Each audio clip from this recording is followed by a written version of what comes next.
Excellency Mr. President Kasim Jomart Tokayev and His Excellency Mr. President Joko Widodo as soon as possible. I believe that the Vice Minister of Foreign Affairs and all of distinguished guests from Kazakhstan would agree that we should constantly aim for more heights and achievement in our bilateral relation. And the booming between our relation, it is our hope in the next future, this year and the next future. I want to close by reiterating that Indonesia needs your support and collaboration to successfully realize our vision of smart, green, beautiful, and sustainable forest capital city of Nusantara. Alga Nusantara, Alga Astana, Alga Kazakhstan, Alga Indonesia Kazakhstan bilateral relationship. Kub rahmat.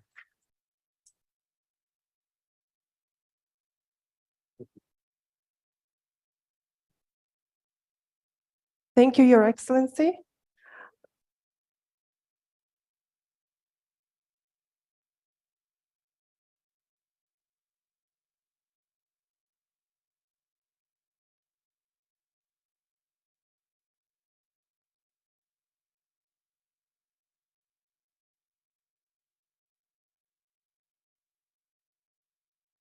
Ladies and gentlemen, now get ready to be transported to the vibrant heart of Indonesia as we present a mesmerizing cultural performance. Today, we have the pleasure of showcasing the enchanting Nusantara dance, a celebration of Indonesia's rich cultural heritage. Nusantara dance is a unique dance that combines 6 traditional dancing styles of Jakarta, North Sumatra, Kalimantan, Bali, West Sumatra, and Papua, which express the unity and harmony and diversity of Indonesian people. The dance embodies the cheerful smile of Indonesians. Please give a warm round of applause as we welcome the talented performers of the Nusantara dance to the stage. Please enjoy.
Dear guests, now we would like to invite you to witness the beauty of the vision of the Nusantara city through a captivating video presentation. Please direct your attention to the screens as we present the future Nusantara capital.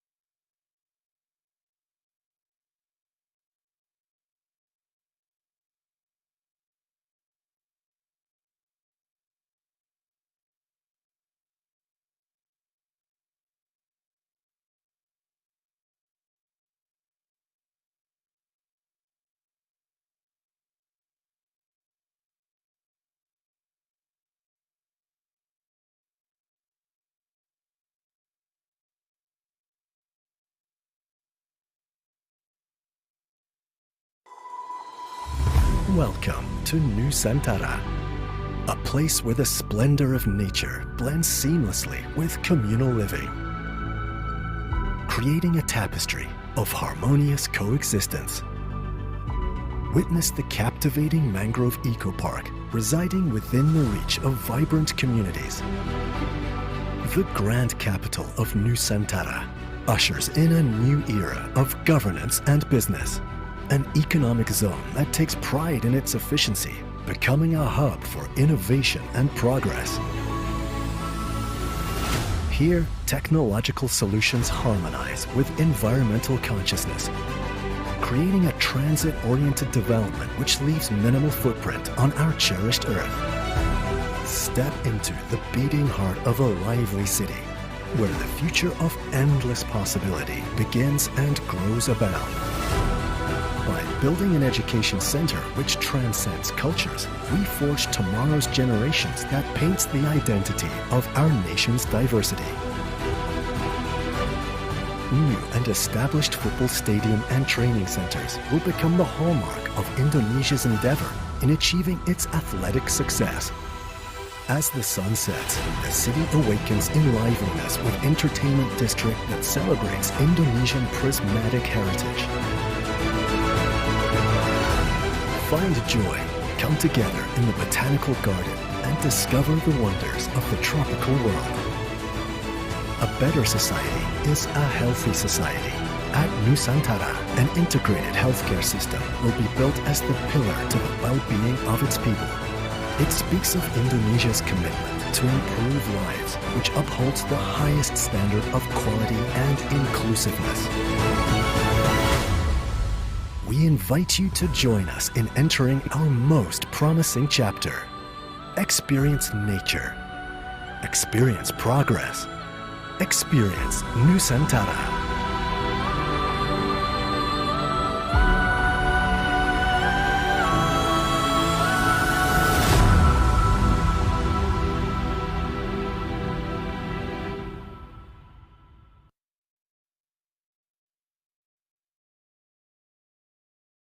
Dear ladies and gentlemen, now please allow me the honor of inviting a distinguished guest to join us on the stage. It is a great pleasure to give the floor to Mr. Bambang Sustantono, the chairman of Nusantara Capital Authority.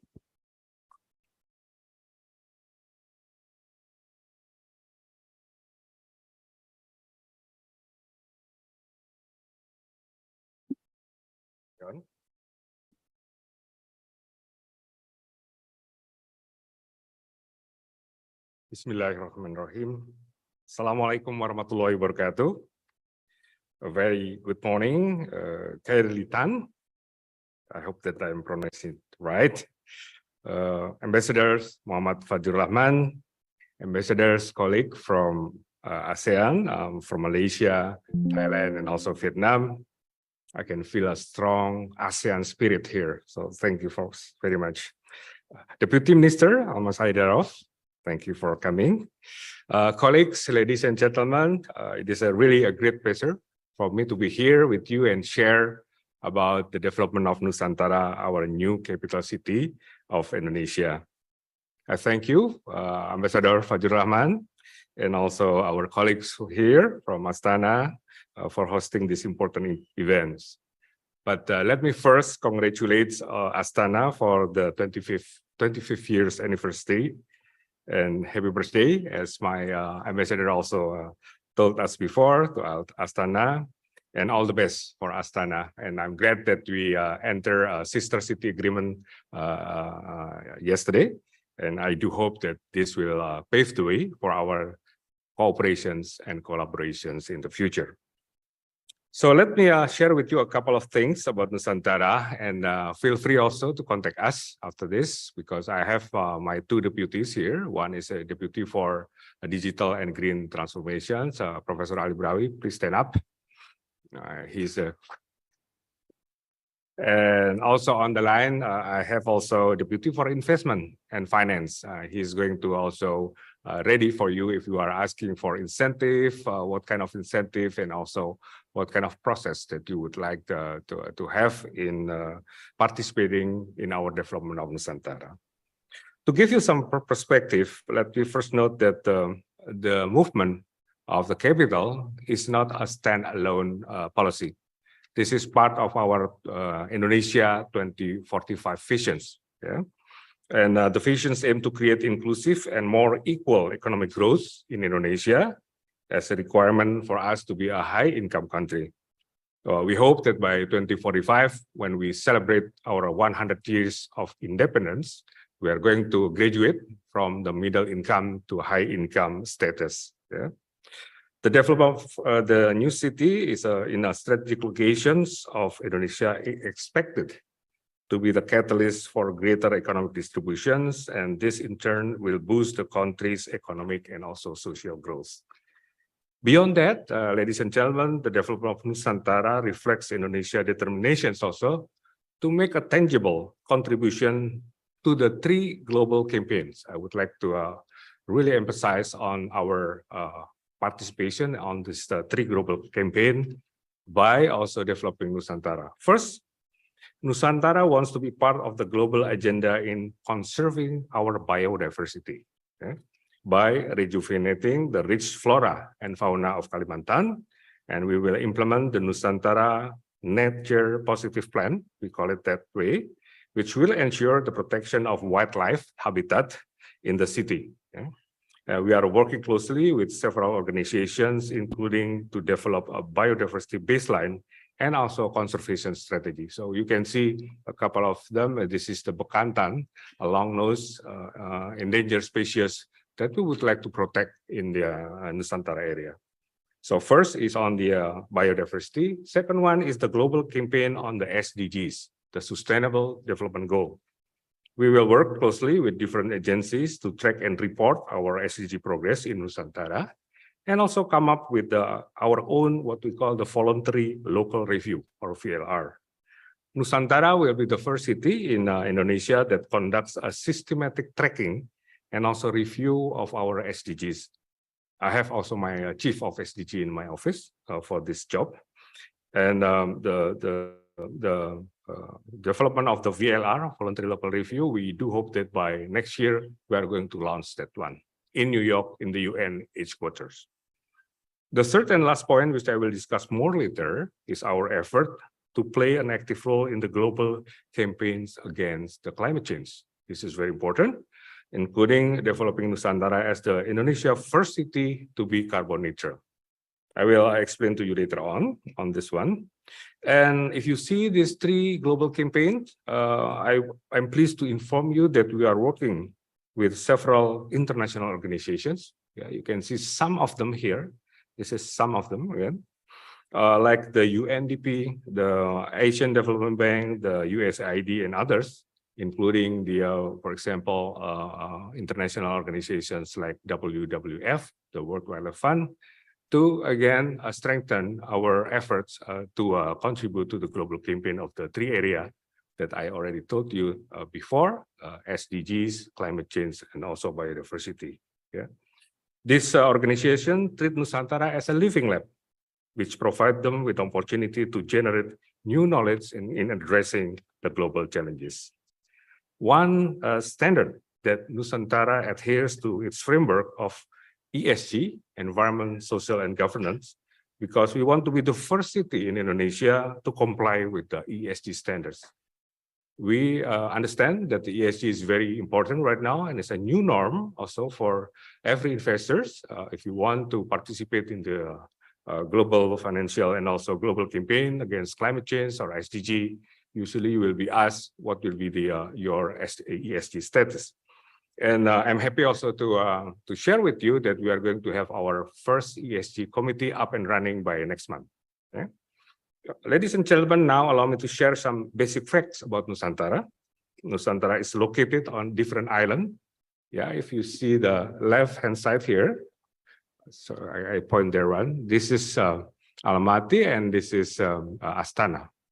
The difference is that we are moving to another island in Indonesia, from Jakarta here to Nusantara here. Yeah, but almost the same. But again, the difference is that usually you move the capital on the same land mass or on the same land area, like the one my colleague in Putrajaya, for example, with Kuala Lumpur in the same landmass. But here, the uniqueness of Nusantara is that we move to another island. Yeah, and that is also unique, and we would like to really develop Nusantara as the engine of economic growth by 2045. Okay? The total area of Nusantara, including a land area, is about 256,000 hectares here. Yeah, this is the land area. If you compare with our capital, Jakarta is 4 times larger than Jakarta. And if you want to compare with Astana, I have a number here, is 3.5 times larger than Astana. Yeah, the whole area here, the pitch one. The one that we are now concentrating is the core government area, which is this one. This is where the palace of the president, palace of vice president, and also ministerial offices will be located here. Yeah. Until next year, we are going to focus on developing this area. Although right now, because there are so many demands of requests by investors to develop other area, we also would like to open some area here and also adjacent area here. For example, there is a request to develop equestrian park. Yeah, that would like to also have some international events on the horse racing next year, early next year. So we open area of this area also right here. Okay. So of the on the 256,000 area, 4 times larger than Jakarta, only 25% is going to be built. So I repeat, only 25%. The 65% will be tropical forest of Kalimantan, and the other 10% will be a green area, can be agriculture or other area. Yeah? So you can see here that the Nusantara, as ambassadors Fajrul told us, is a forest in the city and the city in the forest, actually, right? So we call it right that way, because most of the area will be a tropical forest. And we have to learn how to live in harmony between people, nature, and culture. Yeah, because this is going to a sustainable forest city. Yeah. So as you can see here, we have 9 economic generators. This is the core government area that we are focusing. This is for the renewable energy area. There are a couple of requests from the investors to develop a solar farm here, for example. On this one is on the financial sector, but I also we are now in the middle of discussion of having a fintech center, for example, and also a couple of development area that focusing on the economic and also sort of like Sharia economic and financial center on that area also. Yeah, so we have 9 economic generators here, and as you can see here, each of them has a uniqueness. Some of them will be an innovation and research center.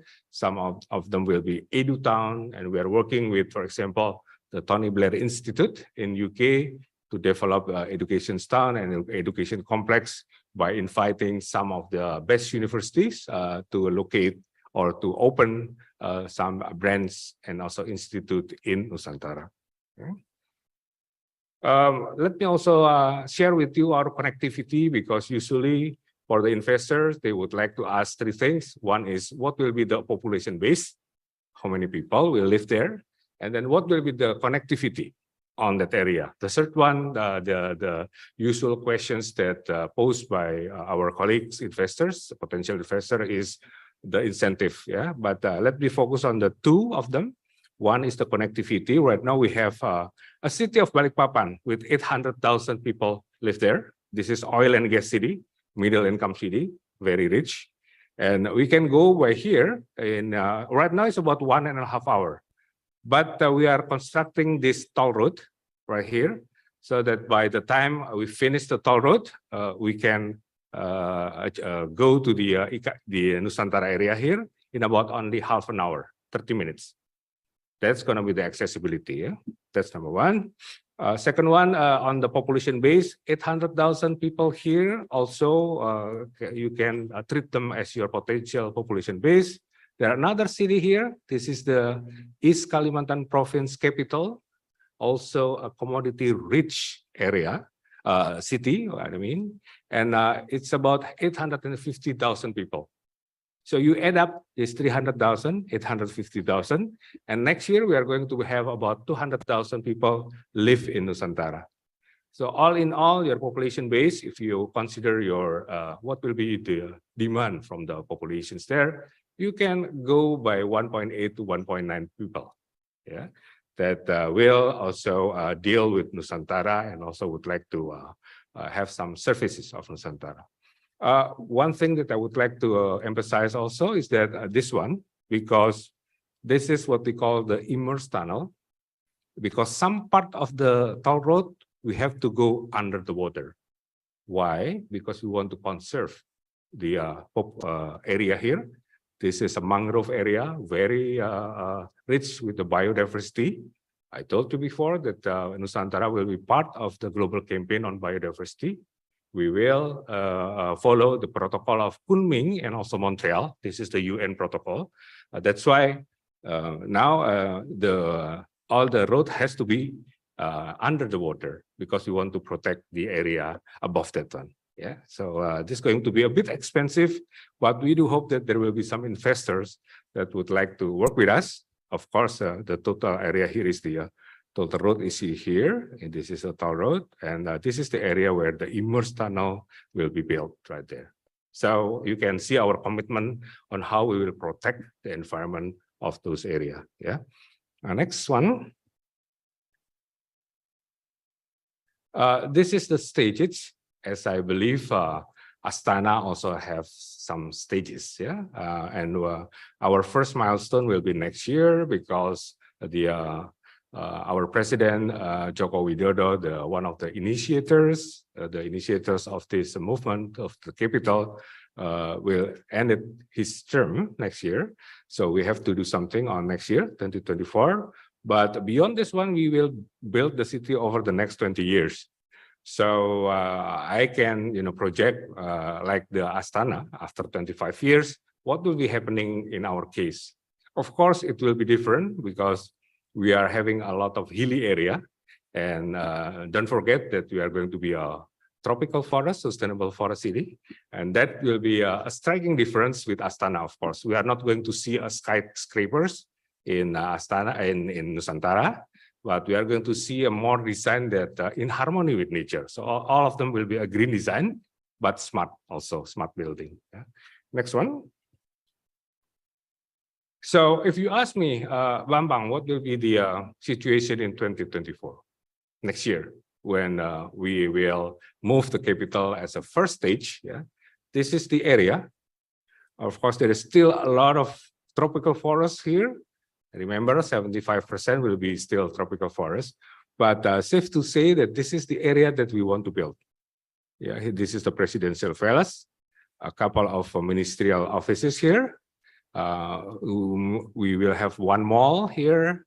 This is the offices of our state-owned enterprise and private sector. Of course, we also care about, for example, a place for medium small enterprise to also to participate on this. Yeah, and other facilities like schools, education facilities, hospitals also, and amenities or lifestyle facilities like the mall, the department store, and others that we will also build in this area. Yeah, in the next couple of days, we are announcing some of them that will be having what we call the groundbreaking. Yeah, so this is some imaginations for next year. Yeah, hopefully we will have this kind of situations on the 17th of August 2024. Next slide. So just reminding you again that we are going to have a carbon neutral situation by 2045. Yeah, by still conserving the 65%. This is going to be tropical forest. Yeah, with all the biodiversity that we want to be enriched in the future, and only 25%. And this must be also a green area. There will be no vehicles with the gasoline coming to the city. Yeah, only a green vehicles, either EV or perhaps hydrogen that will allow to enter the city's area. Yeah, so because we are controlling this 25% and also making this as a tropical forest, so it can act as a carbon sink. Yeah, you know the carbon trading kind of things, and this 65% will be acting as the absorbing the all the carbon dioxide that or the emissions, and this 25% we control that one. That's why we have a good positions to be a carbon neutral city, and hopefully by 2045. Yeah, we are going to be the first city in Indonesia that has a carbon neutral situation on that year. Yeah, next one. So let me update you from the site what is happening right now, but I do hope that some of you will also visit Nusantara because I believe that seeing is believing. This is the presidential palace that we are now really developing that one. Massive construction in underway. There are a lot of logistic and also access road. This is the housing compound, hosting about 12 to 15,000 workers at the peak that we are going to have. Right now we have about 7,000. Yeah, and it's going to be a staging and stepping forward. Next one. The other one is the dam that will supply the water to Nusantara. We do hope that we are the first city in Indonesia to have a potable water, so you can drink directly from the tap for the water. There is also another intake, and this one is very important because this is a nurseries. I told you that we are going to have a tropical forest. How do we do that one? By having what we call the reforestations. So instead of deforestation in the past, Indonesia is being accused of having deforestation by illegal, for example, logging. Yeah, but in the future, by developing Nusantara, we are going to have reforestation, and this nursery has a capacity of 15 to 20 millions of trees that we are going to inject, that we are going to plant in the production forest that we have right now, so it will become a tropical forest in the future. Yeah, and because of the topographical condition, we will have a lot of this small lake.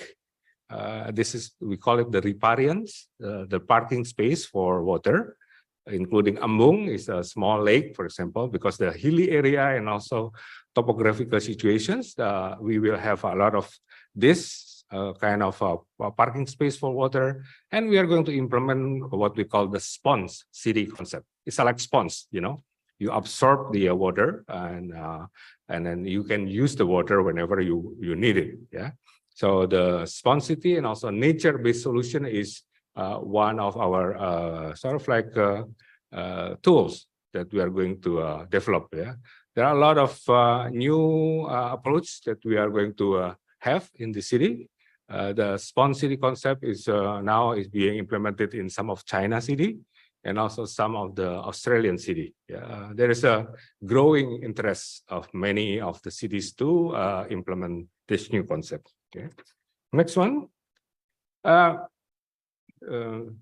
think that I have to emphasize this one because we have a local community at that area. Right now it's about 30,000 people. And I told everybody that I don't want them to be just watching what is happening in developing Nusantara. They have to be part of the development process. Yeah, and that's why we are doing upskilling and reskilling of those local communities to be there. This is a week ago that we have medium and small enterprise training, how to make a packaging, for example, how to make a sort of like selling marketing with the digital literacy that we have. Some of them being sort of like barista, you know, coffee makers. Some of them are doing some bread kind of things. Some of them are doing some hydroponic, yeah, and a lot of things. But because this is going to be a smart city in the future, so that is why the digital literacy is very important for them. And we are doing our best to upskill and reskill all the local community there. Yeah. Next one.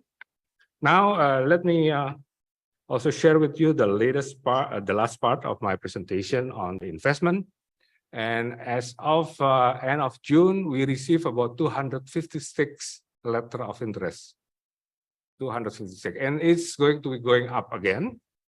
You can see the area of this letter of interest, right? So, for example, energy has the highest in the infrastructure. Some people would like to have some on the transportation, health, housing, and others. And about 19 countries right now is expressing their interest. Pak Dubes Malaysia, there are a lot of them coming from Malaysia. And terima kasih, Pak. Thank you that there are also growing interest of our brothers and sisters from Malaysia to participate in developing this Nusantara, because we are close with the border. We have Sarawak and Sabah there, right? But just to show you this one, so I do hope that I can add Kazakhstan, Mr. Ambassador, as Fajrul Rahman on that list. I think that in at least 1 or 2 months, I will also host, inshallah, some of you that will be seeing what is happening on the ground. Yeah. Next one. And this is a sample of investment that we are offering to many of you that would like to invest in Nusantara, ranging from health facilities, there's education and research facilities, or perhaps offices and mixed-use development. Some of you would like to also go to the infrastructures area like toll road, airport expansions, and others, right? Some of you would like to also participate in renewable energy and so on and so forth. Ecotourism is also open for investment, and I think not only the hardware but also the software, the system, we need that one also, and also the brainware.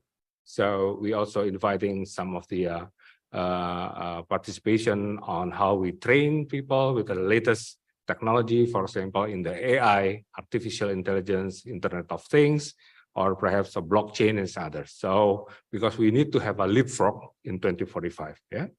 Next one.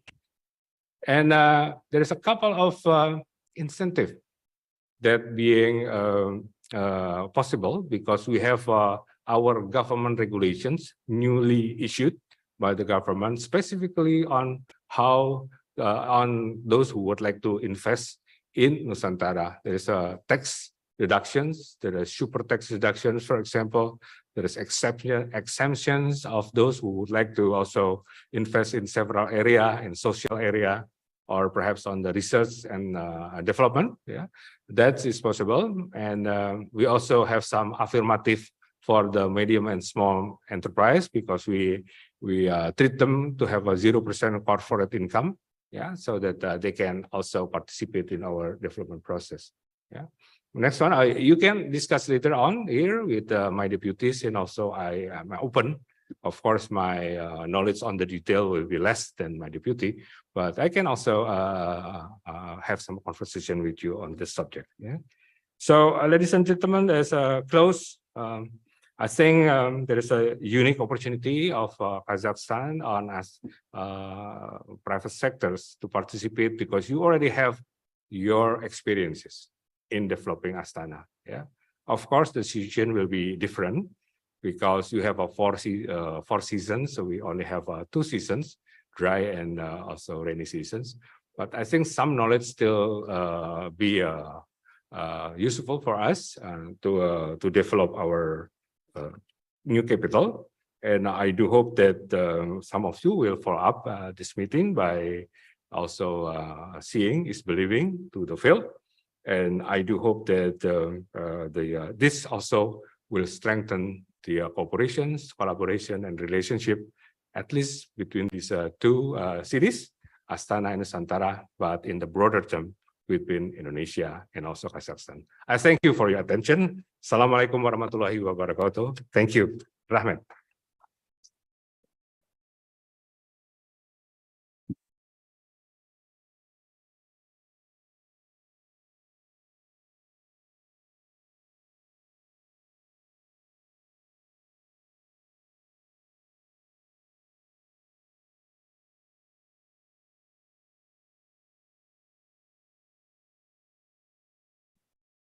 Thank you so much, Mr. Bambang, for your presentation. And now, ladies and gentlemen, we have reached a pivotal moment of our forum, the panel session.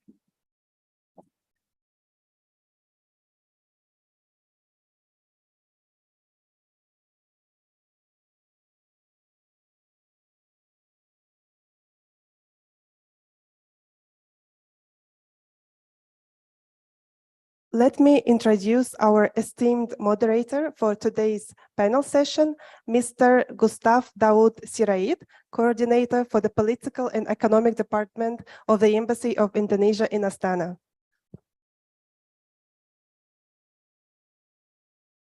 We are also privileged to have 2 distinguished panelists joining us today, Professor Muhammad Ali Berawi, Deputy for Green and Digital Transformation of Nusantara Capital City Authority.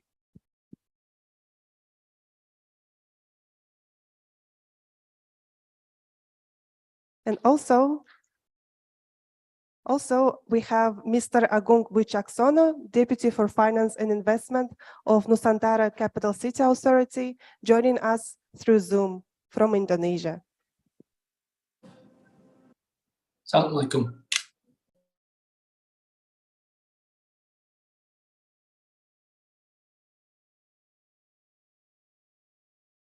Thank you, Master of Ceremony, Excellencies, ladies and gentlemen. Welcome to our panel session. And after hearing the excellent presentation from Minister Bambang Susantono, the Chairman of the Nusantara Capital Authority, I believe you, the audience, you has a growing appetite to receive or learn further on the many incentives or opportunities of Nusantara capital development. And of course, how that opportunities can be tapped by the investors, potential investors in Kazakhstan. The two members of panel will bring to the forefront two very important dimension or aspects of Nusantara development. The first is the dimension of the green and digital transformation. And the second will be the dimension of, this is interesting, the funding and investment dimension. Let's start, Excellencies, ladies and gentlemen, with the first member of the panel, Professor Muhammad Ali Brawi, here with me on the stage. Professor Muhammad Ali Brawi is the Deputy Chairman for Green and Digital Transformation of the Nusantara Capital Authority. And interestingly, he is also a professor in the Department of Civil Engineering, Faculty of Civil Engineering in Universitas Indonesia, the National University of Indonesia. And Professor Ali is also visiting scholar at various universities, mainly Department of Civil Engineering of the University of Washington, and also in the St. Petersburg Polytechnic University in Russia. Professor Ali, I will give you the floor to present to the audience the green and digital transformation that will be brought by Nusantara Capital Authority. The floor is yours, Professor Ali. Thank you, Mr. Moderator, Mr. Gustav. Assalamualaikum warahmatullahi wabarakatuh. Very good morning, ladies and gentlemen. Allow me to explain, give some brief information on the green and digital transformation of Nusantara within this 15 minutes.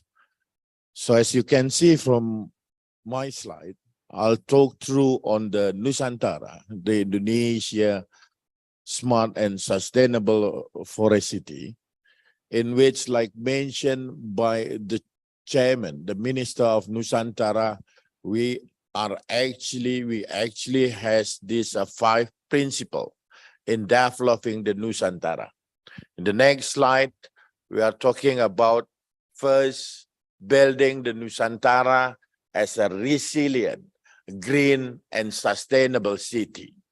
Then perhaps the next KPI, key performance indicators, in building Nusantara as a inclusive city, a global city for all.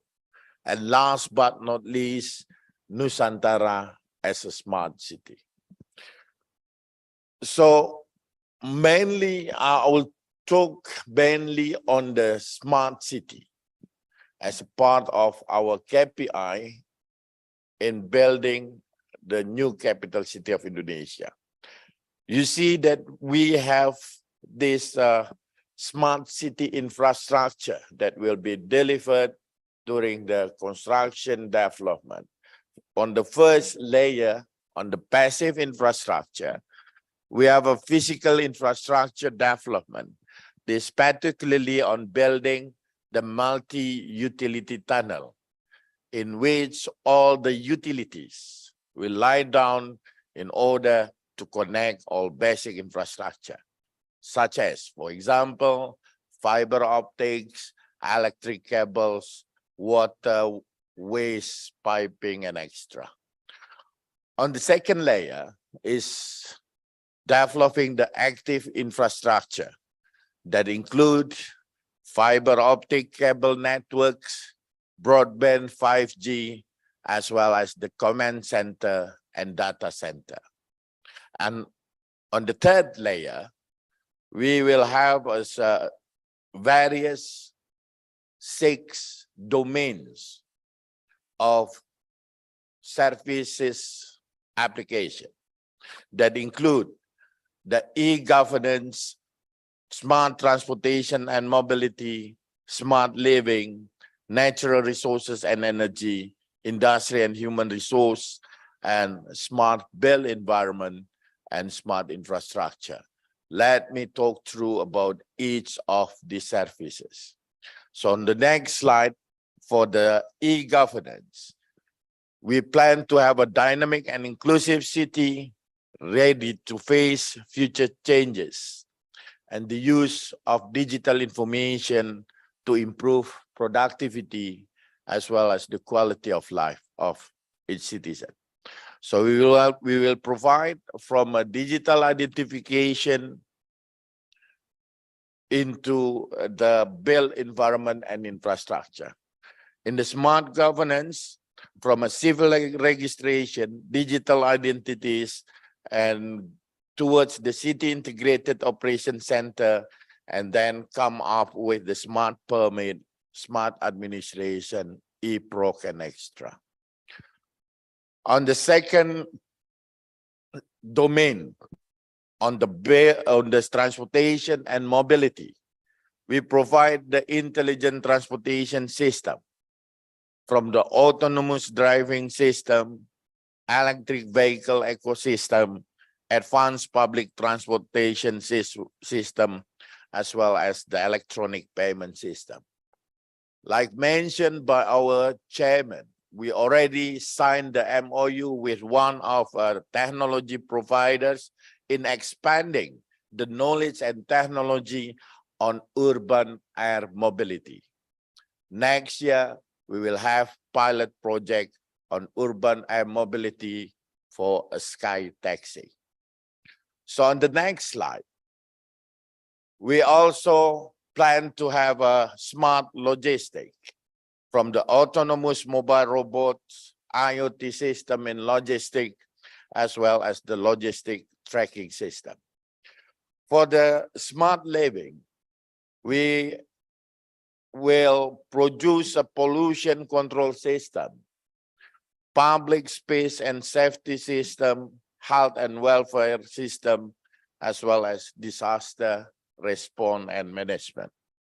From the suspect detection towards environmental display. On the fourth domain, for the natural resources and energy, smart water resource management, as well as smart waste management will be constructed. The tap water will be provided through the water resource management system, and smart bin management will be part of the smart waste management system. For the renewable energy, as is our key performance indicator, that 100% renewable energy will be fully utilized by 2045. We have various rich resources of renewable energy in Kalimantan, span from a solar panel to the windmill and extra. So the fifth, if you see the closer look on the renewable energy, we expect to have about 7 gigawatts of renewable energy to fulfill the demand of 1.9 million citizens in Nusantara.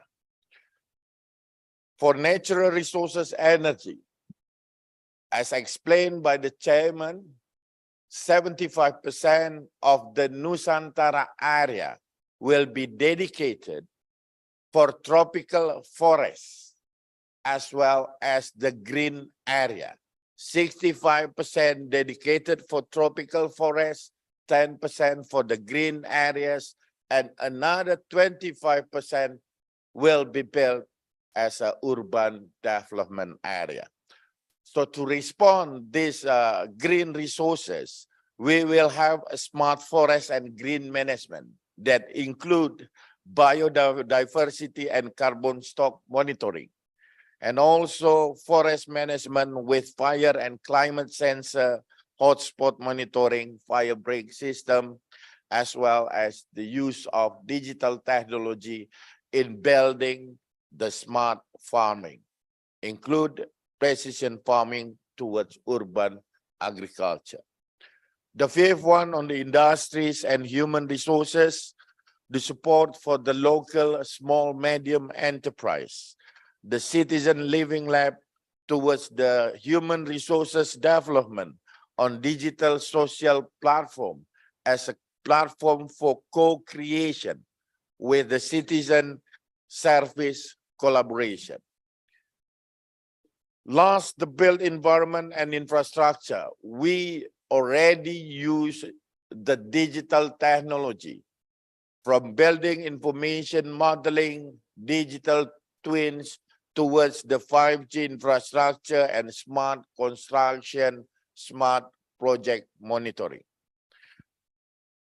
As a response on the next slide, we have this master plan of Nusantara Smart City, as well as a smart building guideline. So we are very happy to share all information related to investment in the Nusantara Smart City for your own knowledge and information. So next slide. This is part of the community empowerment program for building smart and digital village. Next slide, please. So on the smart and digital village, we have Coding Mom program that will be launched next week. And we also have this smart village providing computers, digital literacy for the local citizen. So putting the local citizen ready to be part of the Nusantara capital city. So you are very welcome. There's a plenty of investment opportunities in building the smart city of Nusantara. It spans from the passive infrastructure, building the multi-utility tunnel, active infrastructure, conducting projects on the data center, common center, and towards the services for the Nusantara citizen with the 6 domains of services. With that, Mr. Moderator, I conclude my presentation and looking forward for your question and point of concern. Thank you. Wassalamualaikum warahmatullahi wabarakatuh. Good afternoon. Waalaikumsalam. Thank you very much, Professor Ali, colleagues, excellencies. When we hear the chairman saying that Nusantara will be a forest in the city and the city in the forest, we say this is quite unique.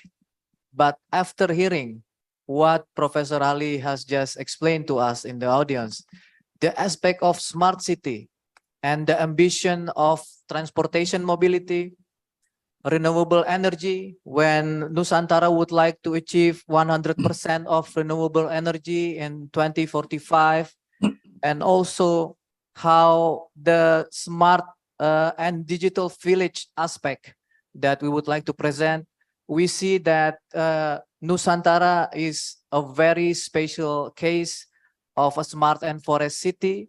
And Professor Ali has also highlighted the many opportunities of investment on those aspects. And that's the first trigger. And the second trigger, with more in depth of the financing and also the development aspects, the investment opportunities aspects of the Nusantara, we would like to invite the Deputy of Funding and Investment of the Nusantara Capital Authority to present us with this aspect, Dr. Agung Wicaksono, the Deputy Chairman for Funding and Investment.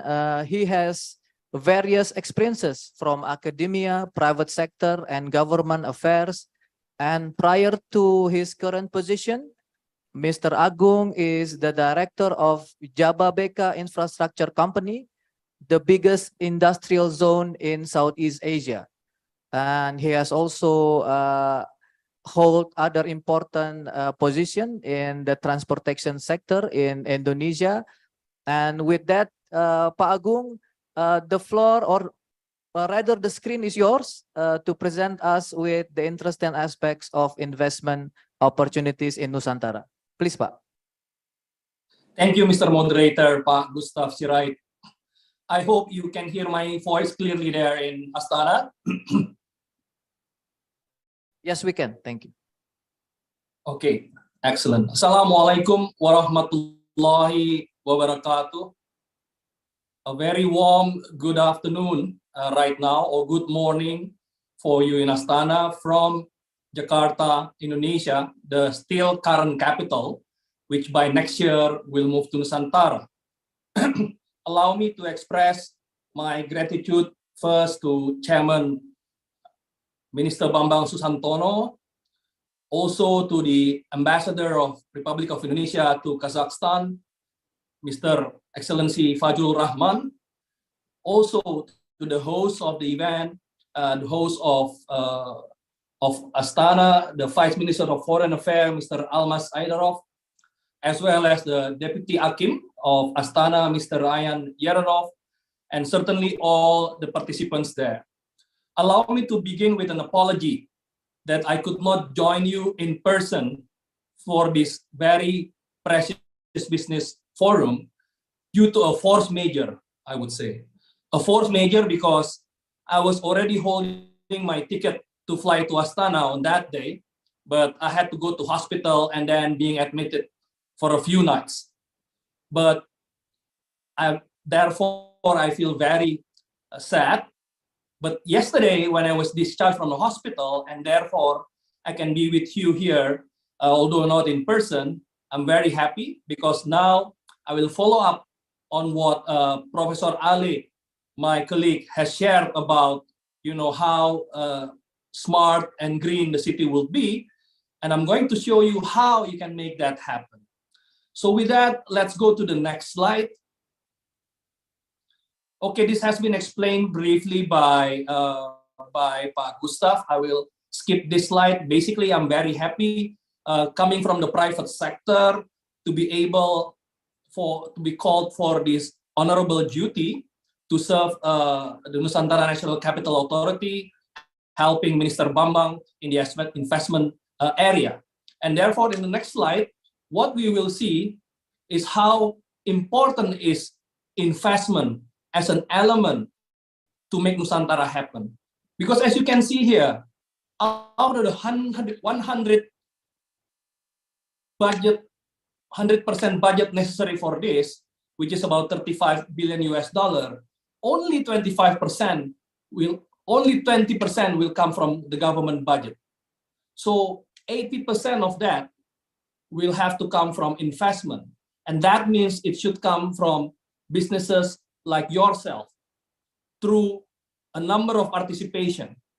So the number one element that is the most important is the public-private partnership scheme, where I will explain more details using the example of the projects that is on offer. And certainly we also invite company participations to collaborate with our state-owned enterprise, what we call the authority-owned enterprise of Nusantara, and that is called the PT Bina Karya. And then you can gain benefit through the utilization of the state property, of the state asset, the land that belongs to Nusantara, and through various mechanisms, from rent, utilization cooperation through BOT.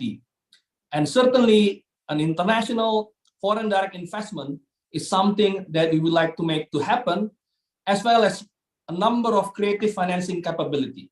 For example, through carbon trading, knowing that Nusantara will be a green city, this is going to be one of the potential.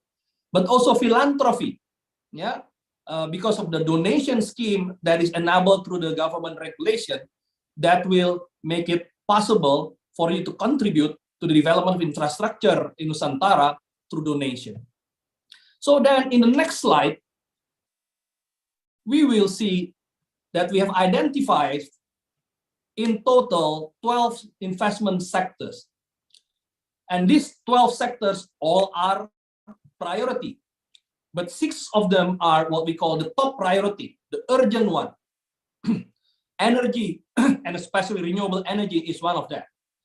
Telecommunication and transportation, as you have seen from the presentation of Professor Berawi, is also very important in order to make the intelligent transport system. But certainly the very basic one is the housing. We need the housing. Next year alone, we need to house almost 17,000 civil servants, and therefore we need a lot of government housing. The water and the waste management is also a very important element that is open for participation. And out of that, there are also the high priority sectors, the 6 sectors that will very much support how the livelihood in that future city would happen.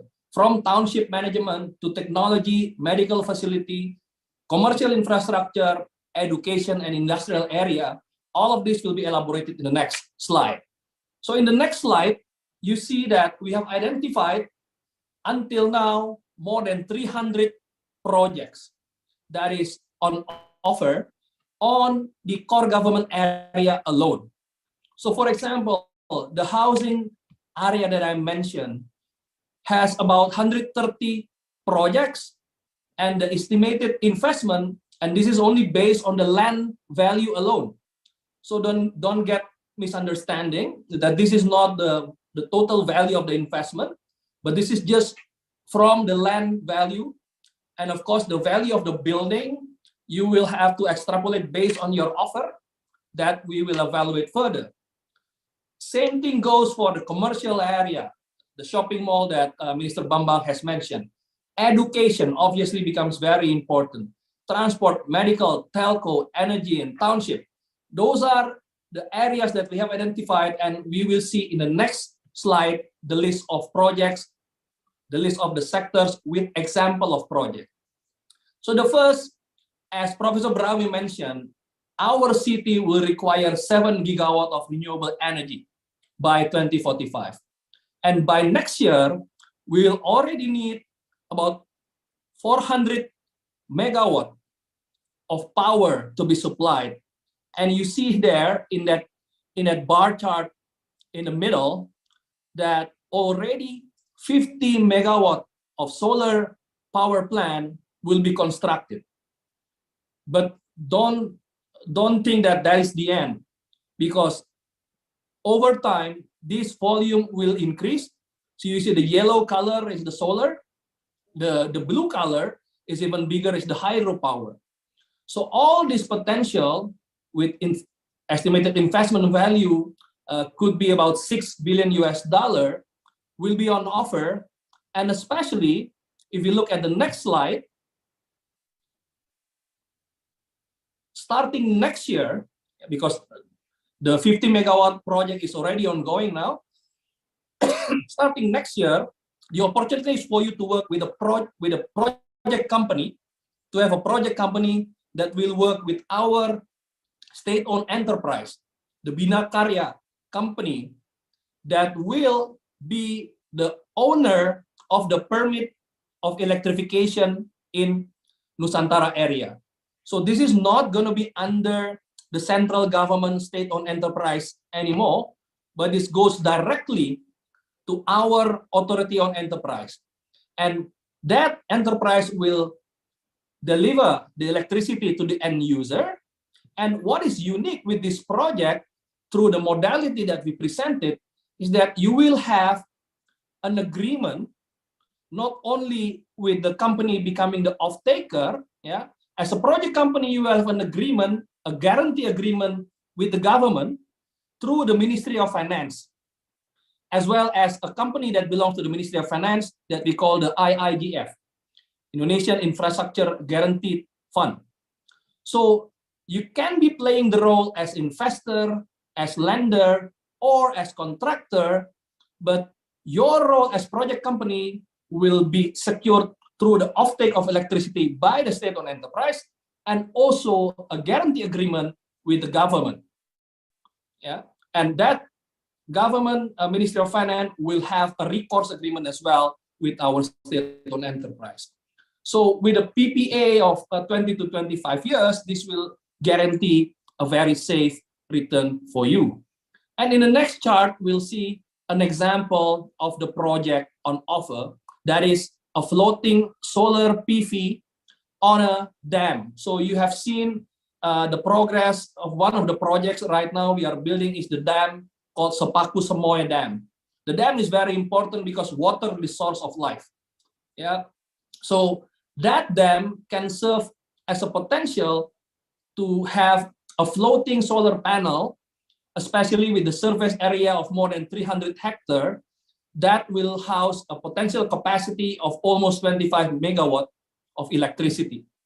So this project will be starting next year, yeah, because we will have already the power coming from the solar panel, but this will come at a larger scale, and this will be the flagship project in the renewable energy sector.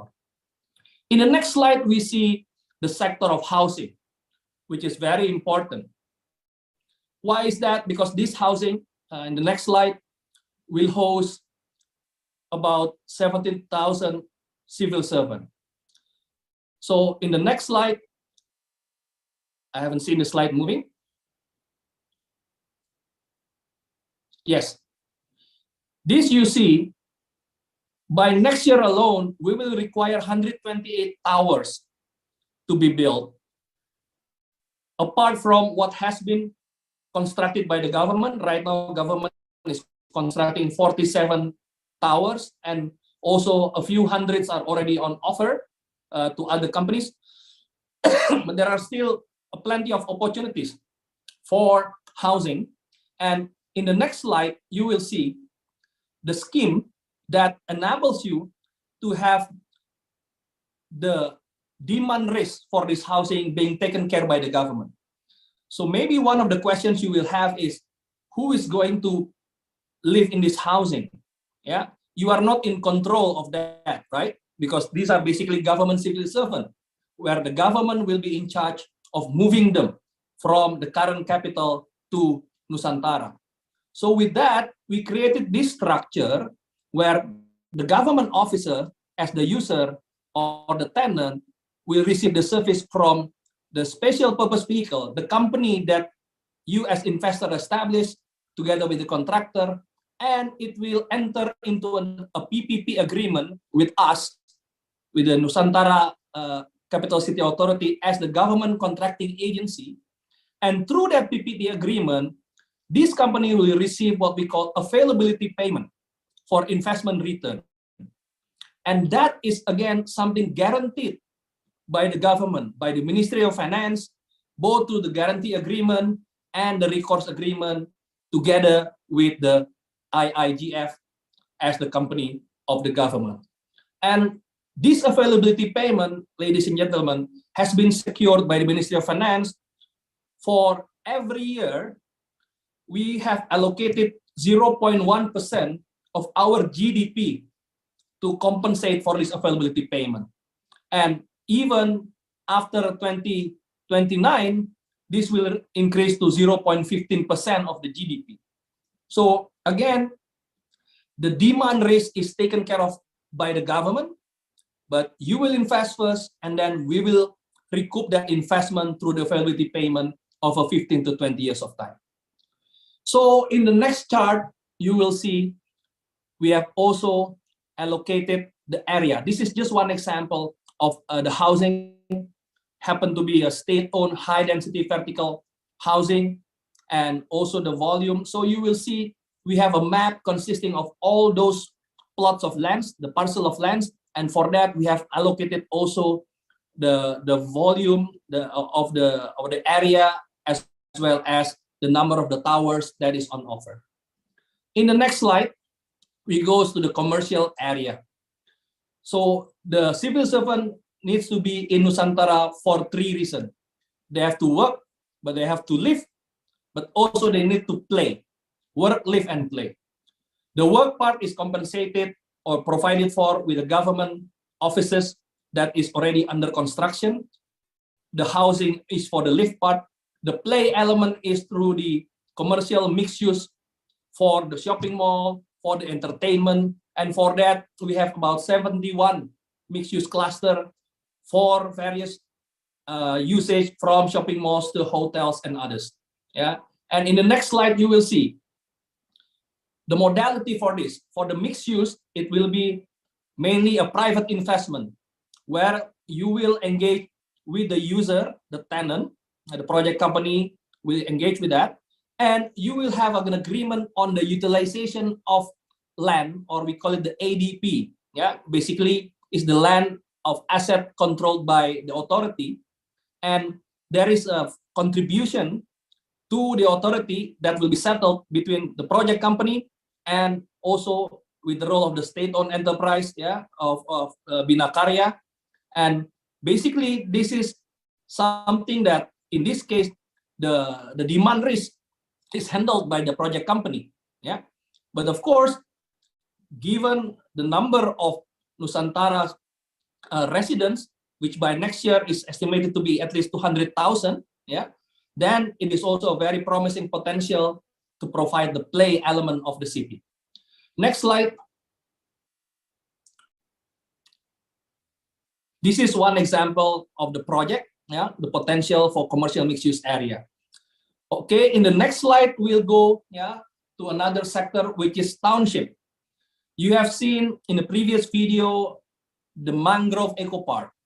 This is one of the 6 investment opportunities for developing park across Nusantara. The mangrove eco park and also many botanical gardens. So this is something that is also on offer to make the green city of Nusantara. Next slide. Education is as well very important. 63 education projects ranging from elementary to senior high school and integrated school will be on offer for you who would like to invest. The next slide is on an example of the education facilities in one of the precincts. So here you see the mix of the various schools. Yeah. The next slide is talking about medical, so healthcare. Right now, as we speak, there are already 2 hospitals that is going to be built. One is by the government, another one is by the investor, by a domestic investor with international partner.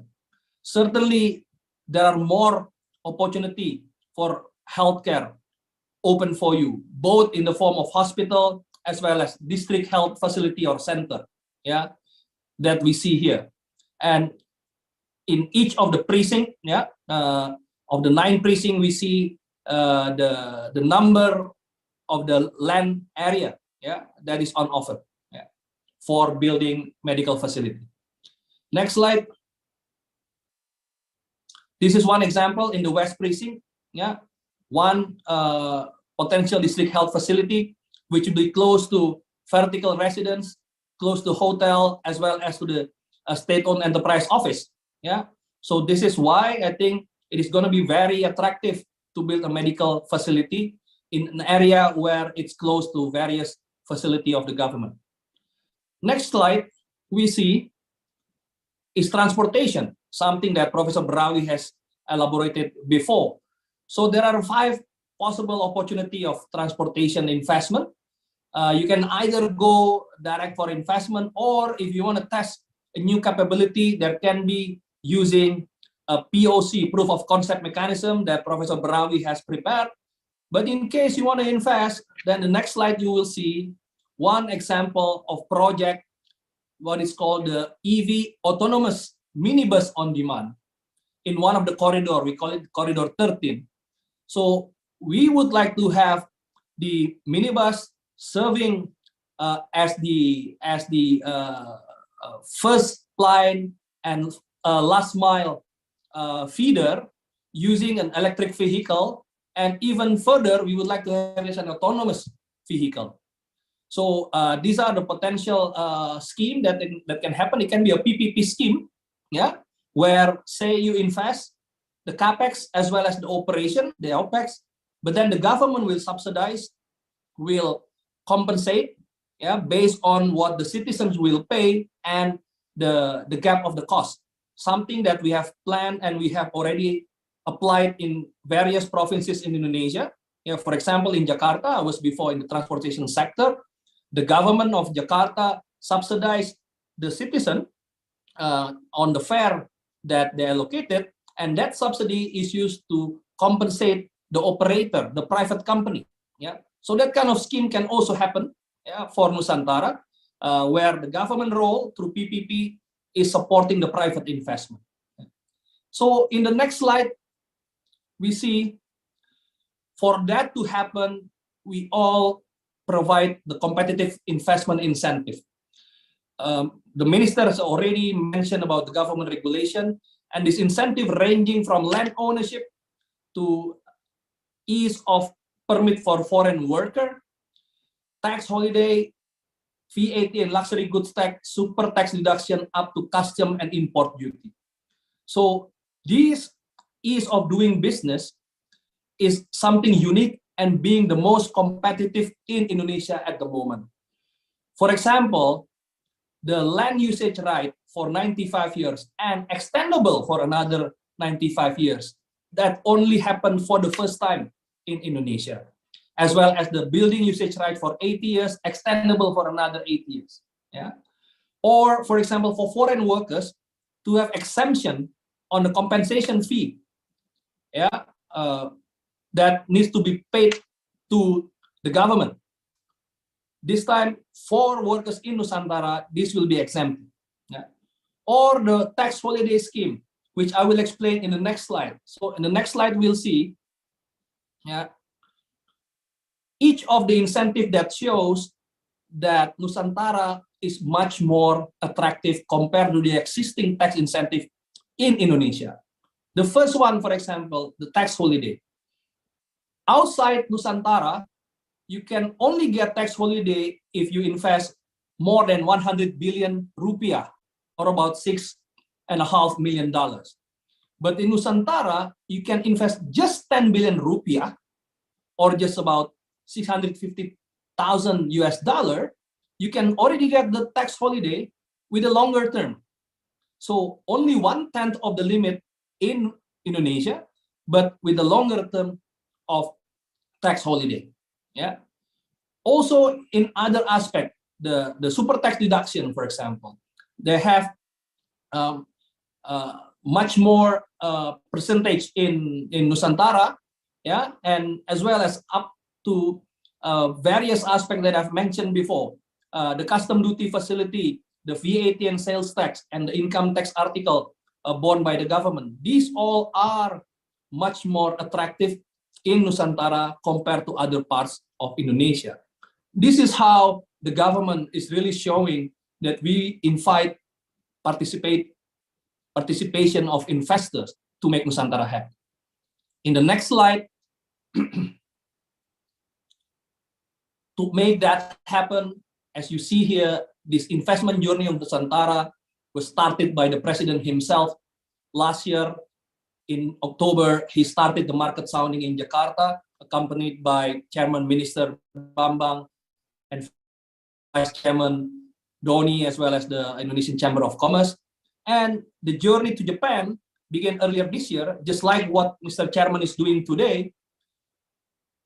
Our Vice Chairman visiting Japan, and just 1 month afterwards, the Japanese business delegation visit Nusantara. led by the advisor of the Prime Minister. So this is also what we're looking for. We believe something this can happen, I think, with the strong role, strong leadership of Ambassador Excellency Fajrul Rahman, having business delegation from Kazakhstan visiting Nusantara, having picture in front of the point zero of Nusantara. This will be a very strong symbol of seeing is believing, something that Mr. Bambang already mentioned before. The next slide, we will also see, apart from Japan, other country in the next slide is Korea, who has signed MOU. The companies from Korea has signed MOU with us. And the minister of South Korea also visit Nusantara after meeting us in Jakarta at that time. Also accompanied by the ambassador of Indonesia in Korea at that time, Mr. Gandhi Sulistyo. And I believe this is also something that can happen for Kazakhstan. The next chart we'll see. I also went to India, for example, for an investment forum in Mumbai. And just a few months ago, during the Hannover Messe in Germany, where President Jokowi was present as Indonesia being a partner country in Hannover Messe, Mr. Bambang explained the development of Nusantara to President Jokowi as well as to the German Chancellor Scholz. And we also secured an MOU with the German company, Siemens, that has been in collaboration with Professor Brawi, to develop the smart city, smart energy, and smart technology. And then in the next slide, we see that President himself, just a couple of weeks ago, visited Singapore to speak in front of investors in a forum hosted by Temasek Holding. And this is showing that the president is very committed, that Nusantara is not something that only is for the current government. It's not only a project that is initiated by President Jokowi, because the vision of Nusantara has existed since the time President Sukarno led Indonesia. But it's President Jokowi that made the action to build Nusantara. Just like when I was experiencing in Jakarta, when he was governor, he initiated the construction of MRT. And now MRT in Jakarta has been enjoyed by millions of citizens, and it continues to be used, it continues to expand, something that we believe will also happen with Nusantara. So don't worry whether next year we'll have a new president or not. Nusantara will continue with the commitment of everyone in Indonesia. So in the next slide, we will see. That is why I think Chairman Bambang and team visited Astana. We saw the success of Astana 25 years down the road, and we would like to see that also happens for Nusantara in Indonesia. The sister city MOU between Astana and Nusantara is an opportunity for us to gain your support to make Nusantara happen. And with that, in the next slide, as the final slide, we'll see that there is a saying from a wise person in the final slide. The next slide. We want to make Nusantara happen because some people make things happen. Some just watch things happen, but there are others who just wonder what has happened. You have made Astana happen, and we want to make you help us build Nusantara to happen. With that, thank you, Rahmat, and terima kasih.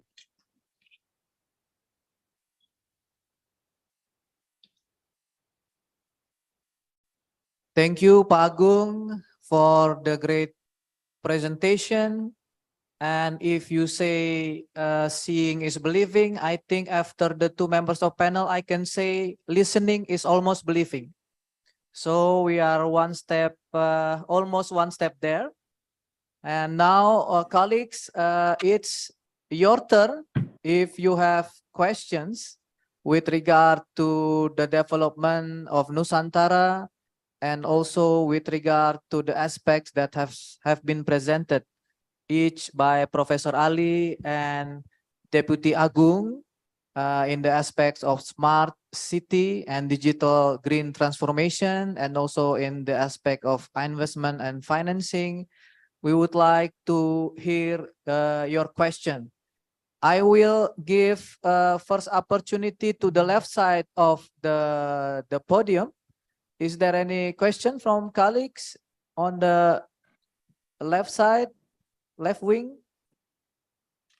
If not, from the right side, is there any question for the moment? If not, I wish to ask each one question, maybe while waiting for questions from the participants. Firstly, to Professor Ali. Professor Ali, we would like to hear more in the master plan that you have said, master plans of smart city and smart building in Nusantara. For the first 3 years, we wish to know on the master plan what will be the priority for the first 2 or 3 years, and the interesting aspect of the master plan that you could highlight for us in the audience. Please, Professor Ali. Thank you, moderator. This is how we work. We plan all those smart city plan into the guideline and master plan as the one map, one plan, one policy on developing the smart city. For the smart city master plan, we define what the 6 domain of features, each features in the 6 domain. For example, when we are talking on the smart mobility and transportation, then what type of features that can be constructed in order to respond those the need of citizen to use the transportation and mobility sectors together with other domains. So we have listed about 100 of apps features for the citizen. For the smart buildings, for example, we built the guideline to build a smart building. What is criteria, what needs to be developed, what type of technology that required for smart buildings, and an extra. It will be a guideline for the contractor, for the developer in building a smart building in Nusantara. So those criteria, those specifications and standards that will be applied in the construction project of Nusantara. So every parties that participate in building Nusantara will be guided through by this master plan and guidelines. Thank you, Professor Ali, for that further information on the master plan aspects of the Nusantara Smart City. Now, Deputy Agung, the investors in Kazakhstan, they in our visit and meetings with them, they really like to know in general what will be the process from the first step of initial interest from their side until the allocation of a land, and maybe before that the procedures that they need to go through before the land allocation, and they can then explore or implement their activities in that land, and whether there will be a fee during that process. They would like to hear your guidance and information on that aspect. Please, Deputy Agung, if you can explain. Thank you. Thank you, Pak Gustav. That is a very practical and useful question.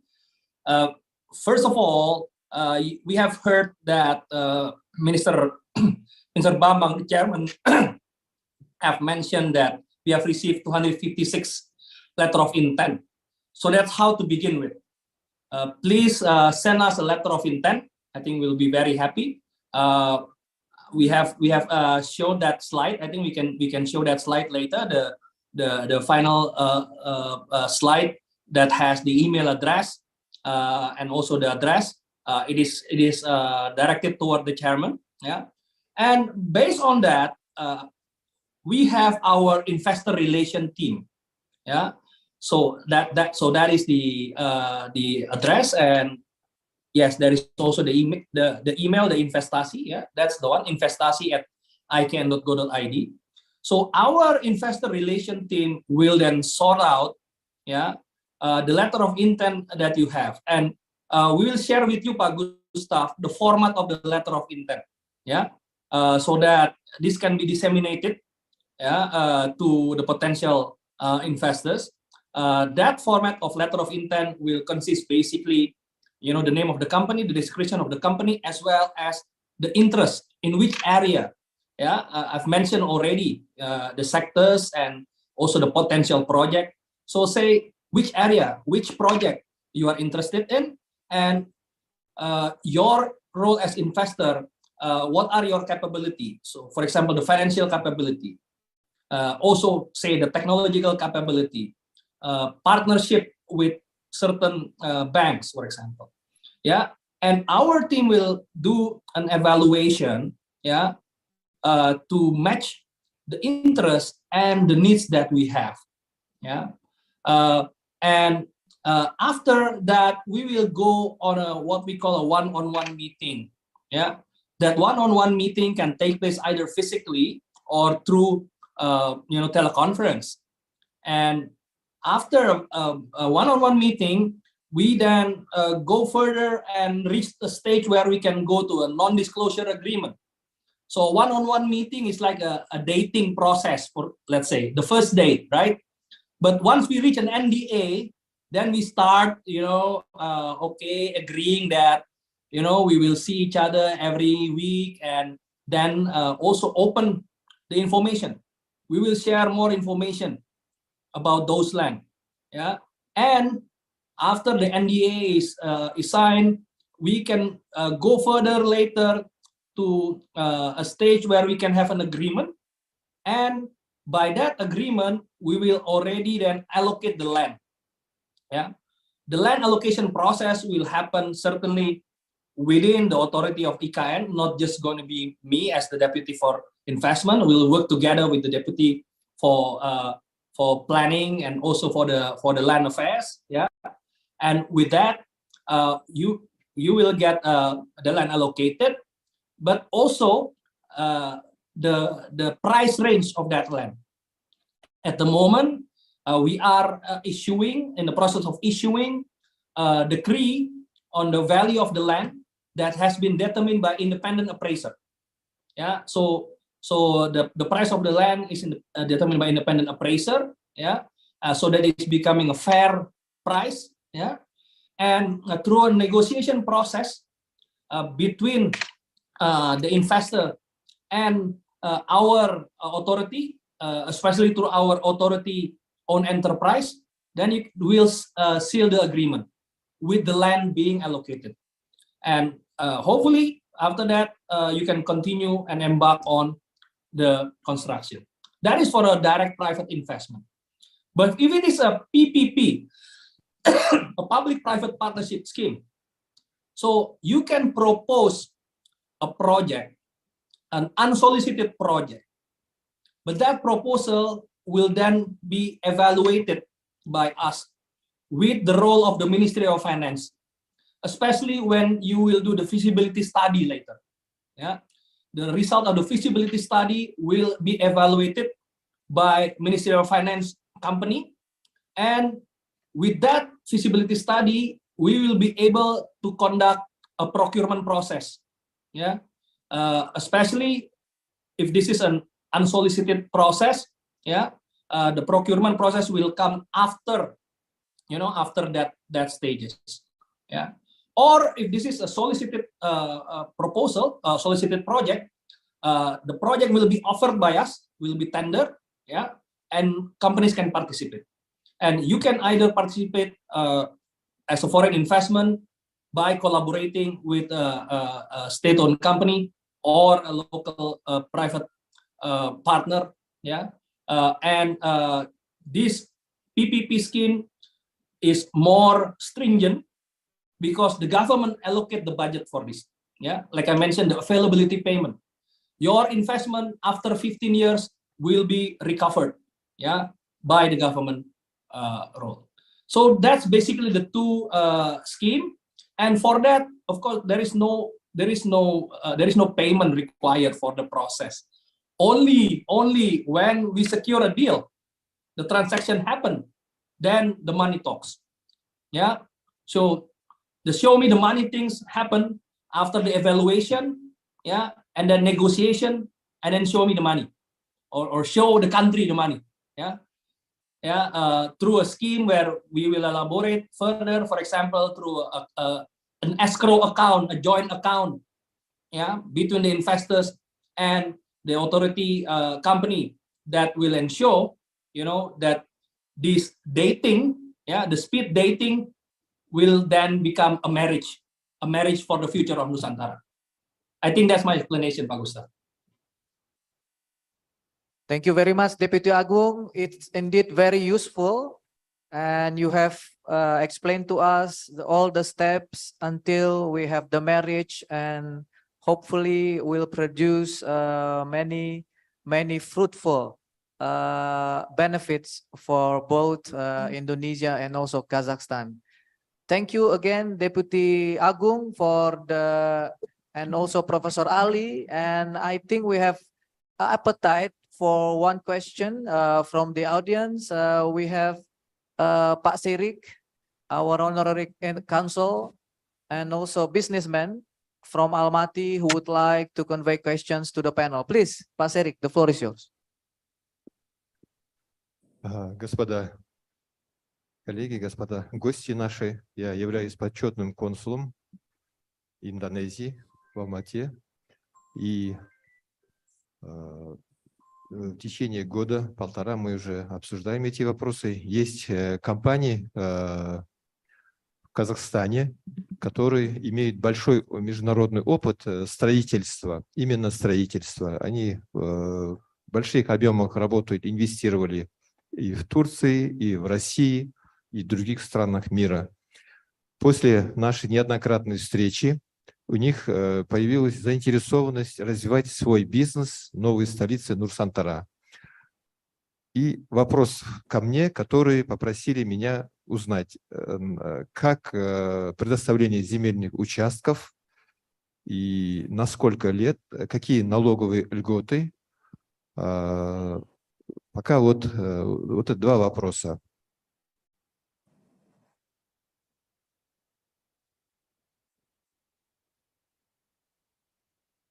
Thank you, Mr. Sirik, our honorary counsel. I will, if Pak Deputy Agung, do you hear the translation? If not, I will repeat the question from Pak Sirik. No, I didn't hear.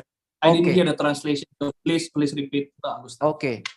Basically, our honorary counsel, Mr. Sirik, asked that companies, construction companies in Kazakhstan, they really have a huge interest in investing in Nusantara because the construction companies have many experiences in doing this kind of construction in other countries, such as Turkey and also many parts in Russia.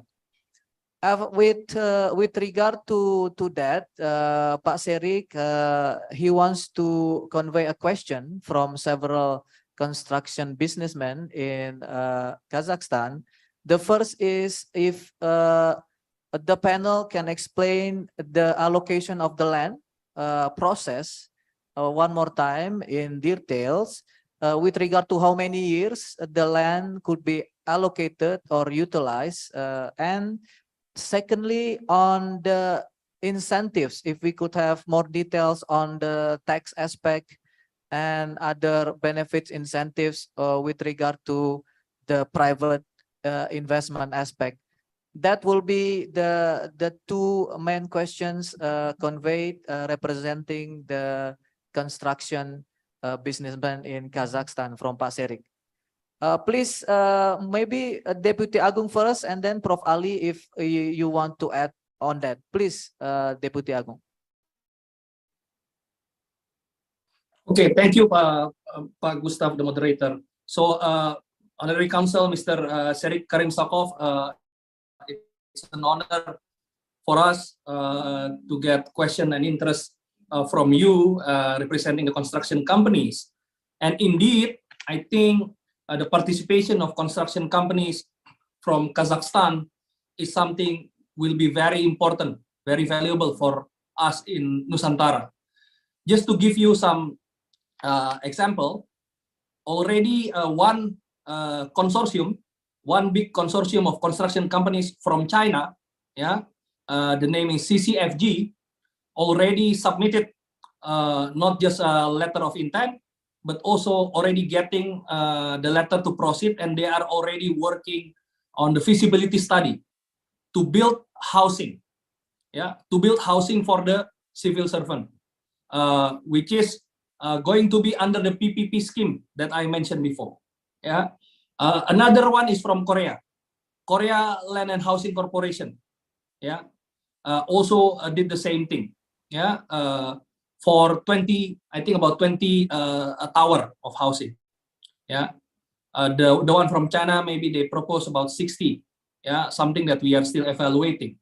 Many others are from Indonesian companies. So it would be very great if we can have such proposal coming from Kazakhstan construction companies, maybe in one consortium, offering to build housing for the civil servant. Let's say how many towers being proposed from the value that I mentioned, and the process will be the construction companies can come by themselves, or they can come together with the financiers, the banks, for example, the lenders, So that's the same model that the Chinese companies did. They work with the government ECA, the credit agency. So with that, when you submit the letter of intent, we as the authority will evaluate, and we will discuss internally on the basis of how many tower you are proposing. We will find the land and allocate the land. But before the land allocated is really owned by you or being built by you, then we will go to a process where we will issue a letter to proceed, and you will do the feasibility study. You will do the feasibility study. And from the feasibility study, we will then come up with the numbers. With the number, and in the procurement or the tender process, you as the initiator, the Kazakhstan construction company as the initiator will get a privilege, what we call the right to match, meaning whatever amount that will be offered, let's say by another competitor, the one that initiate will get the right to match that offer and then still get the contract. So that is the process. And regarding the incentive you asked, if I can refer you again to the slide that was shown before, that is in the fiscal incentive page. I think if the operator can do that. Otherwise, the document, I believe, will be shared to the audience. Will be shared to every audience. So number one of the incentive is the tax holiday.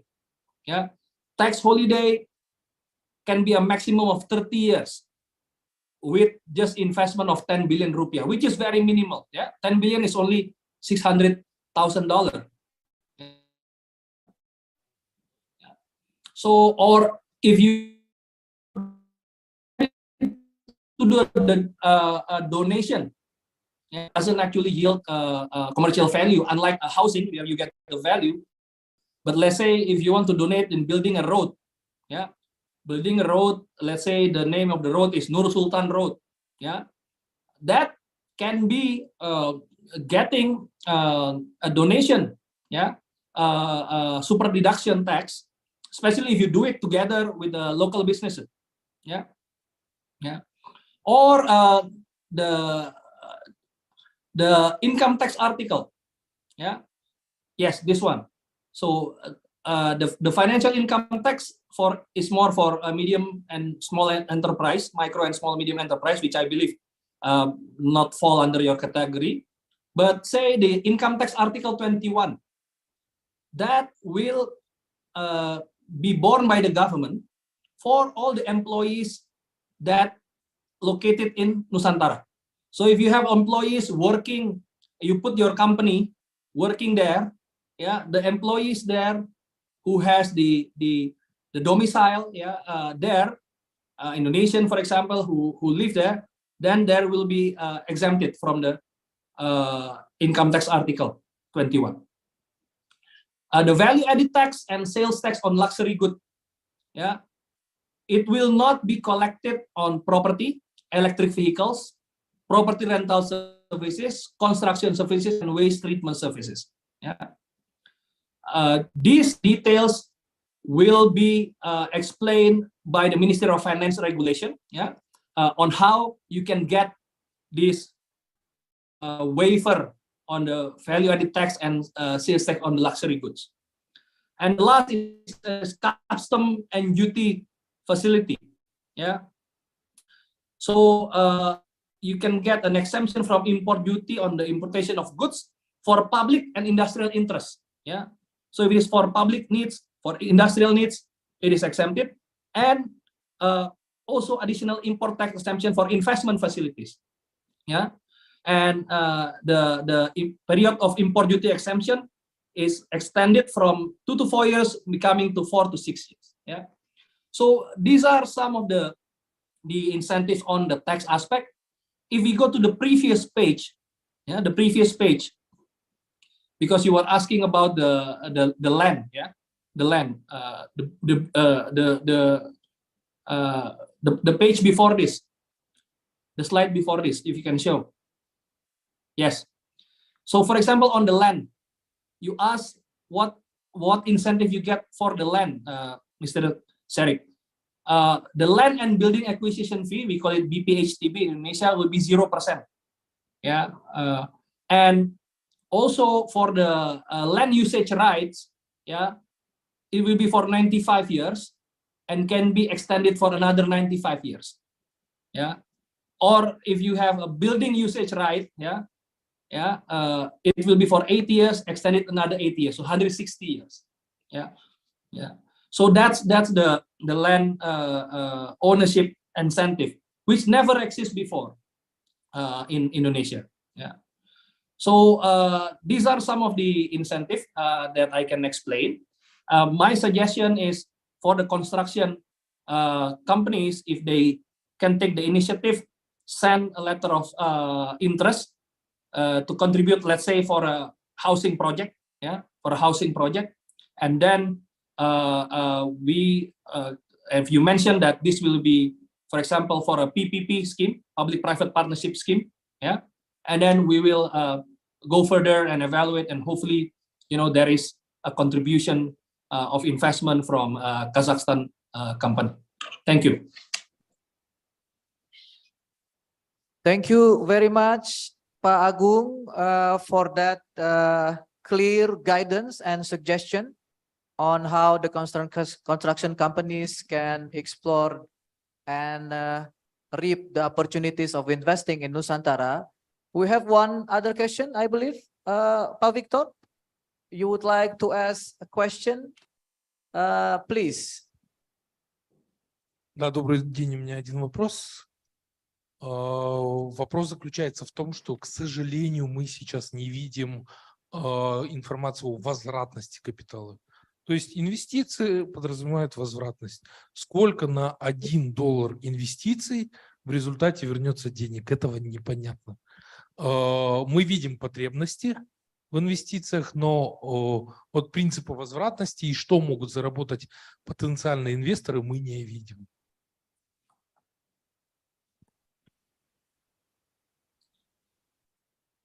Thank you, Pak Gustav. If you can translate again.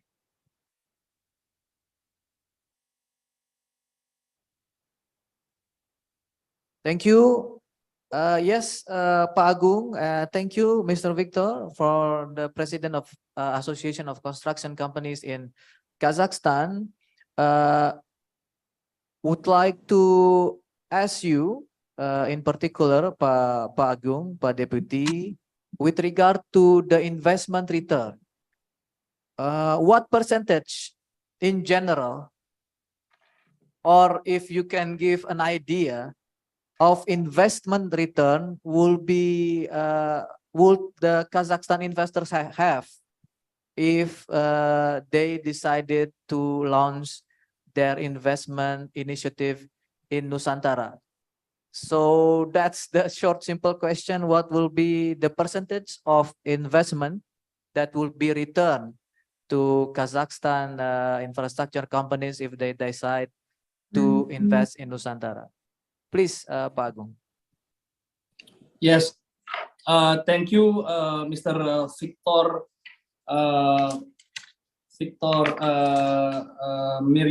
Matthew Fokov, the director of the Association of the Real Estate or Construction, I believe, which is, I think, very, very important.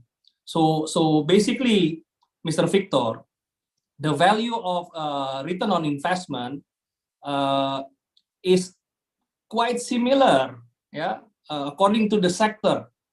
So housing, for example, yeah, will be similar to the housing project that you will have in your own country. It's quite common, yeah.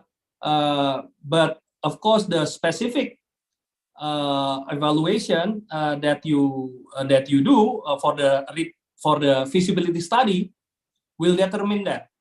Yeah, so the feasibility study will be required to do that, but in overall, each sector will already have the return on investment. So let's say if you want to have the housing expectation, usually housing sector is about 13% to 16%. Yeah, so you can expect about that.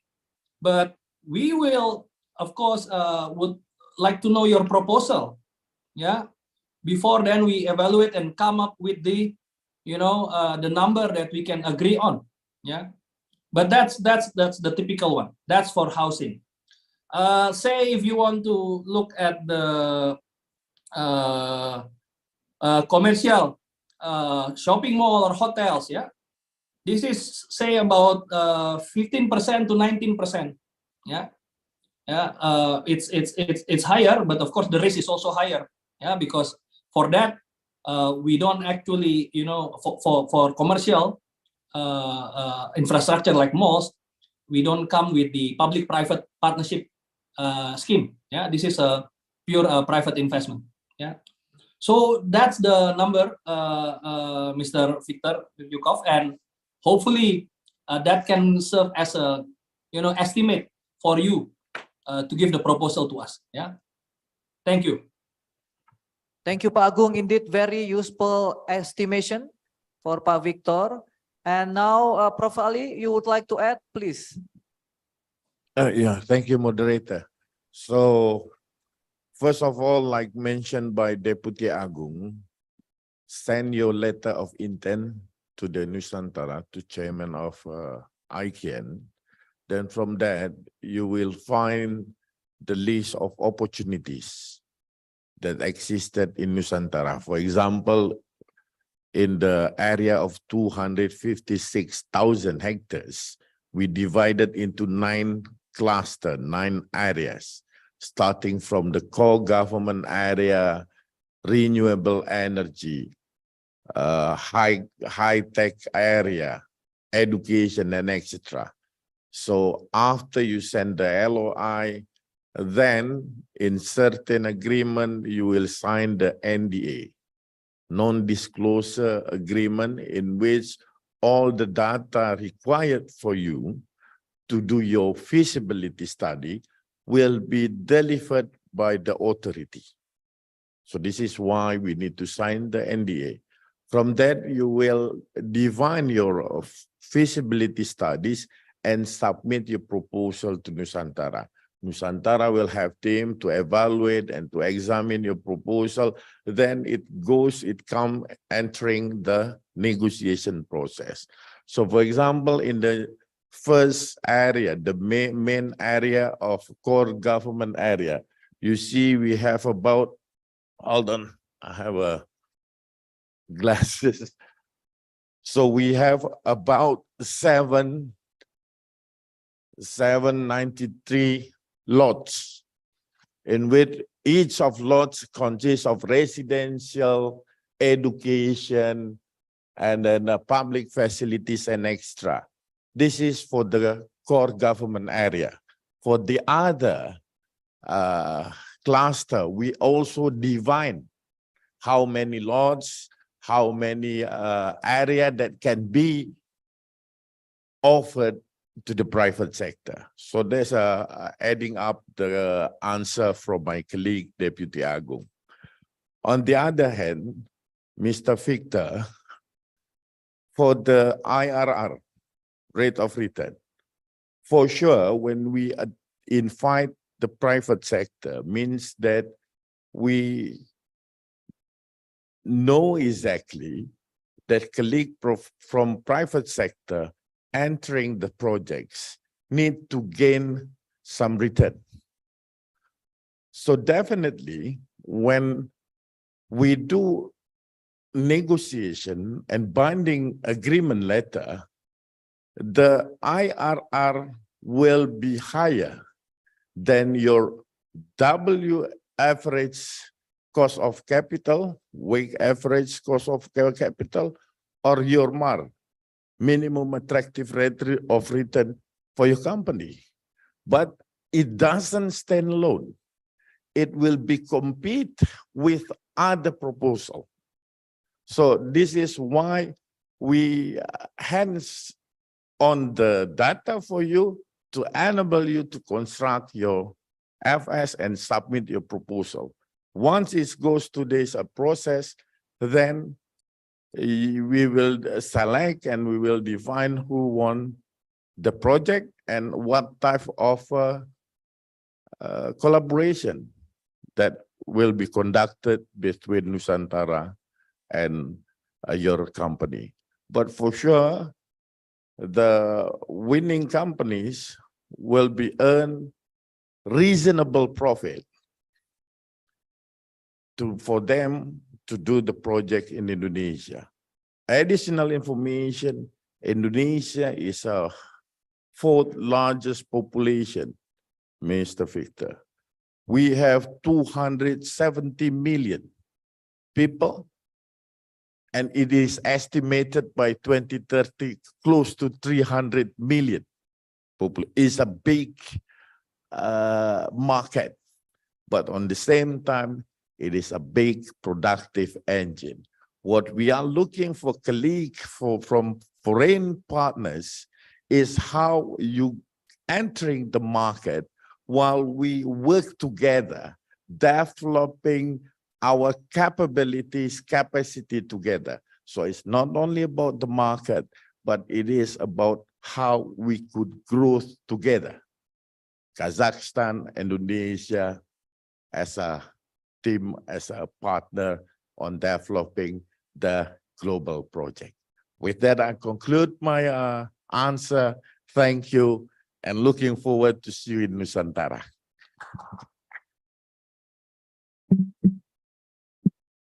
Thank you very much indeed. Audience, I believe you would agree that we have a very holistic information already presented by each Professor Ali and also by Deputy Agung. So we are very thankful, and I am honored to moderate this session. And colleagues, I believe this is not the end. This is just a first step. toward Nusantara. And also we will organize the embassy with Nusantara Capital Authority, the Astana Nusantara business trip, hopefully soon. We would like to gather Kazakhstan companies to visit Nusantara because like Pak Agung said, seeing is believing. And we have also one quote from the panel, never exist before this kind of incentives and benefits. So you must make use of it. I believe I would like to conclude by again thanking the members of panels with tepuk tangan together. Thank you for the clap of hands. And with this, I give the floor back to the Master of Ceremony. Thank you very much, Rahmat. Pak Agung, terima kasih. Semoga cepat pulih, Pak. Full recovery and see you soon. Thank you, Rahmat, Pak. Assalamualaikum warahmatullahi wabarakatuh. Hope to see you soon. Thank you so much, Mr. Gustav. Thank you so much, Mr. Muhammad Ali Birawi. Thank you so much, Mr. Agung, as well, for joining us from Jakarta. Dear ladies and gentlemen, we've reached the end of this forum on investing in Indonesia's future capital. And we would like to express our hope that this forum has ignited a spark of interest and inspiration within each one of you to consider investing in Nusantara city. Thank you so much for your participation. Thank you.